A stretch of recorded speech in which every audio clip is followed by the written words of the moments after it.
Christos anesti. Christ is risen. Christos anesti. Good morning. I'm so glad you're here. Today is the last Sunday. We're going to be saying that, by the way. Next Thursday is the Feast of the Ascension, and we will complete the 40 days of Pascha. 40 days, you celebrate the resurrection. And by the way, did you know that every Sunday is also Pascha? Every Sunday is Pascha. Every Sunday we celebrate the resurrection of Jesus Christ. Christ is risen from the dead, trampling down death by death, and on those in the tombs bestowing life. On this auspicious Mother's Day, it is wonderful that we're having this last Sunday of our Paschal season fall on this very important day. But I'm not going to preach a Mother's Day sermon. Sorry. This is the last in the series of homilies after Pascha, talking about how to live in the life of the resurrection after Jesus rises from the dead. The first Sunday, we talked about doubt, and we talked about Thomas the believer. The second Sunday, we talked about fear and the myrrh-bearing women. The third Sunday, we talked about shame and the Samaritan woman. And today, and then we talked about the paralyzed man and the paralysis that falls us in our life when we get stuck. You ever been stuck in life? We talked about that. We talked about these as barriers to living in the resurrection of Jesus Christ. Living purposeful Orthodox Christian lives in a world that seems to be turned completely away from God. In a world where it's easy to get distracted. In a world where you're so busy most of the time, you don't think about God. It's easy to forget God. It's hard to remember God in this world. So how do you overcome that? Well, you overcome doubt, and you overcome fear, and you overcome paralysis, and you overcome shame. And the last barrier that we're going to be talking about this morning is the barrier of blindness. When I was a boy, anybody ever heard of Ruby Falls? Ever heard of Ruby Falls up in Tennessee? Ever heard of Ruby Falls? So when I was a boy, my mother took me and my little brother to Ruby Falls. And we went, I took my family to Ruby Falls just several months ago, and it just looked smaller than I remember when I was a kid. When I was a kid, everything looked like it was huge. Like, man, I'm really just something else, but everything was smaller. And maybe it was because I had to kind of suck in to get in through the sides there. Well, we went to Ruby Falls, and at that time, part of the tour was when you get into the cavern where this gorgeous, beautiful waterfall is. They talk about the waterfall, and they talk about the formations of the stalactites and the stalagmites, and I never know which one's going up or which one's going down, but that's what they talked about. They told us all about that stuff. And then all the beautiful lights that were in there, and you're standing there in this huge cavern with all these people, and there was a portion of time where they cut all the lights out. All the lights are out. And gang, I don't know if you've ever heard of the term, it was so dark you could feel it. It was so dark you could feel it. Nobody dared move a muscle. We didn't know where we were. Everything was disoriented. I mean, we were underground and it was pitch black. If I held my hand right here, I couldn't see it. There wasn't enough light for me to see my own hand. I was blind. And in that moment of darkness, guess what the first feeling I felt? I was scared. And then I was worried. And then I got nervous. Are we going to get out of here? So I held my mother's hand tighter. And she held my hand tighter, and she held my little brother's hand tighter. And then, of course, all the lights came on, and we could see again, and everybody was happy. But it was amazing in that moment of pitch black how disoriented I was. You see, folks, being blind physically is a very sad situation. It's a sad malady to have to live with. I've known some blind folks. I've known folks who have been born blind, and I've known folks who have gone blind later on in their life. And it is a very difficult malady, but interestingly enough, with a physical blindness, your other senses heighten. Your sense of smell and your sense of touch and your sense of taste. You notice everything. Your body compensates for that. It's an amazing thing, our physical body that God has given us. How God blesses us with all kinds of treasures in our physical lives.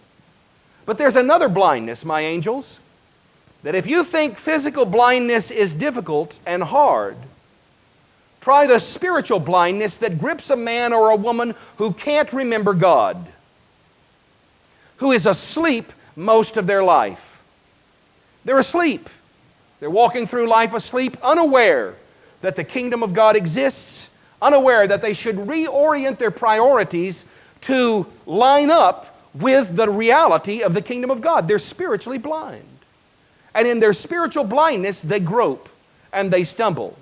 You ever seen somebody, by the way, it was amazing, you go into this dark place, and when we came out of the cavern that day, we walked out of the cavern, and it was a bright sunny day, and we walked out of the cavern, and when it was so bright, what did I do immediately when I walked out of the cavern? The light hurt. The light hurt my eyes because I had gotten used to being underground for that moment.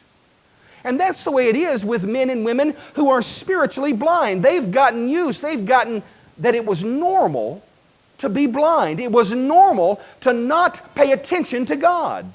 It was normal. Why? You just drive up Bethelview Road and see all the folks parked in the parking lot for the trail over here on the way over here to church.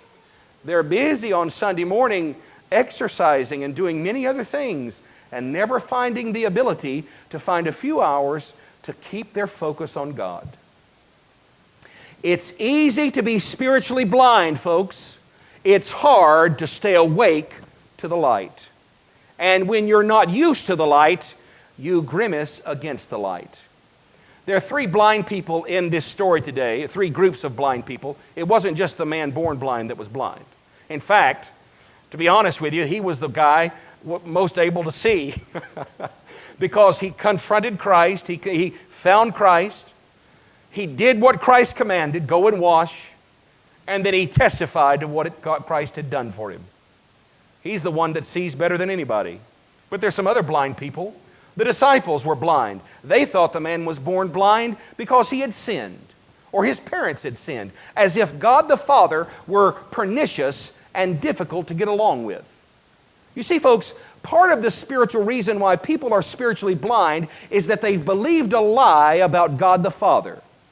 They've believed the lie that God is somehow angry with them, that God is upset with them, that they've disappointed God, or God's disappointed them. They are so blind to the reality of who God really is that they excuse their blindness and their unfaithfulness in their everyday life. They don't practice the faith. They don't do the hard work of being orthodox on purpose. They don't fast. They don't attend church regularly. They're spiritually blind because they've bought into a lie about God, that God is somehow angry or difficult or mean or vengeful or vicious. Do you know the only time that anybody has ever said those things about God? The snake in the garden to our mother and father. He was the first one to impugn the character of the Father and to give a wrong idea about who God is to the human race. Brothers and sisters, when you believe that lie about your God, you're on the side of the snake. You're blind. But there was another group of blind people there. The Pharisees were blind. And they shouldn't have been blind. They were the religious folks. They were the folks who had had centuries of religious training and teaching and formation. And they were blind to the person of Jesus Christ. In fact, they had said, anybody who calls Jesus the Messiah is going to get kicked out of church. Synagogue there, but let's relate here, shall we? If you call Jesus the Messiah, you're out. You're kicked out. You're not a member anymore. We're going to excommunicate you. They were so blind to the identity of Jesus Christ and who it was that was standing in front of them that they thought their rules and regulations were more important than the fact that this poor man now sees. That's how blind they were. That's how that disoriented their life was. That's how mistaken their life was. But do you know what the answer is to every bit of this blindness? If you're going to overcome the barrier of blindness in your life and really live like Jesus Christ really has risen from the dead, that Jesus Christ really is alive, and that it matters to your daily life, Not that you say it with your mouth now and again and just kind of give lip service to the Orthodox faith, but that you actually practice the faith and be Orthodox on purpose. If that's ever going to happen in your life, you're going to have to overcome the barriers of faith in the resurrection. Doubt and fear and paralysis and shame and blindness. And today, the only way that you're ever going to overcome blindness in your life, your spiritual blindness, and spiritual blindness, folks, is much worse than physical blindness, because spiritual blindness condemns you to blindness for eternity. And you weren't made to be blind, you were made to see. The only answer to the barrier of blindness is confronting Jesus Christ. Making sure that Jesus Christ is not a stranger in your life. Making sure that Jesus Christ is not someone who you think about, but a person, the person whom you actually love. My buddy, who is an atheist, a brilliant guy, he's an atheist, and he's just confused. He looked at me and he said, "Barney," no, you can't call me Barney. He said, "Barney, I don't get it. You're a smart guy, you're well-read. You even read the New York Times, for heaven's sake." I said, "Well, I got to keep up with what the enemy's doing. I got to keep up with what's going on." That was recorded. He said, "You're so well-read. You're an intelligent guy. You're brilliant. Why do you believe in God?" I said, "Oh, Jim, that's easy. I love Him." He said, "Barney, that does not make any sense to me at all." I said, "I know. You're blind. You're blind." If you're going to overcome the barrier of blindness in really living your life in the faith, it is going to, as you come into conflict and face-to-face with Jesus Christ, and Jesus asks you, "Do you believe in the Son of Man?" What did the former blind man say? "Sir, I don't know who the Son of Man is, but if you point me to that direction, I'm His guy." That's my translation, by the way. Jesus says, "The man who you've seen, the Son of Man. In fact, the man who's speaking to you is He, my Lord and my God." Brothers and sisters, if your life is going to be lived as if Jesus Christ really has destroyed the power of death, if that's ever going to be true in your life, you're going to have to overcome the power of doubt, the power of fear, the barrier of paralysis, the barrier of shame, and finally, the barrier of blindness. If your priorities are ever going to be reoriented to where the faith comes first, you're going to have to overcome the reality and confess the fact you have spiritual blind spots.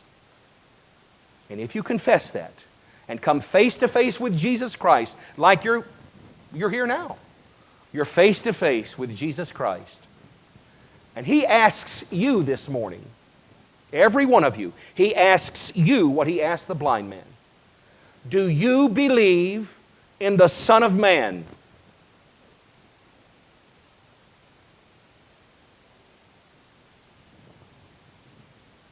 Well, do you?